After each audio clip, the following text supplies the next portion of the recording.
Kasrul Selang diangkat Presiden Jokowi sebagai pejabat Widaswara ahli utama.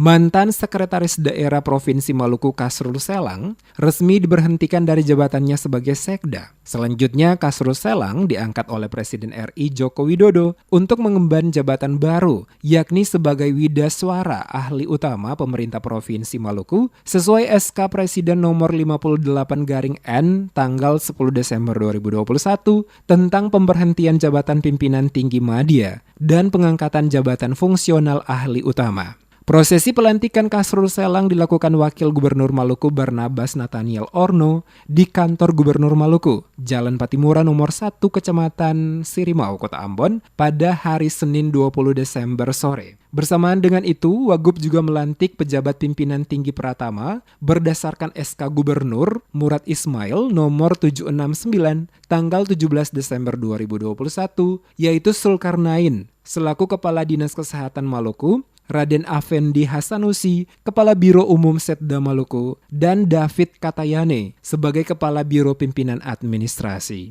Wagub Barnabas Orno dalam sambutannya memberikan apresiasi dan penghargaan dan mengucapkan terima kasih atas pengabdian serta jasa-jasanya selama ini melaksanakan tugas sebagai Sekda Maluku. Jabatan Widaswara ahli utama yang diemban Kasrul Selang adalah sebagai tenaga pendidik di Balai Pemberdayaan Sumber Daya Manusia Provinsi Maluku. Dalam sambutannya, Wakil Gubernur Maluku menyatakan, pelantikan pejabat eselon 2 ini merupakan hasil dari uji kompetensi dan seleksi terbuka yang telah dilaksanakan berdasarkan peraturan dan perundang-undangan. Disebutkan pelantikan tidak hanya diletakkan dalam konteks sebagai bagian dari penataan birokrasi, tetapi juga sebagai upaya mendorong kinerja pemerintah daerah. Atas dasar itu, struktur birokrasi Pemprov Maluku harus didudukan secara ideal, diisi orang-orang yang tepat, memiliki integritas, kapasitas kuat, dan profesional, sehingga dapat menjadi mesin penggerak roda pemerintahan yang efektif. Dikatakan sebagai pedoman dalam pelaksanaan tugas ada beberapa hal strategis yang harus dilakukan, yakni memasuki akhir tahun anggaran 2021,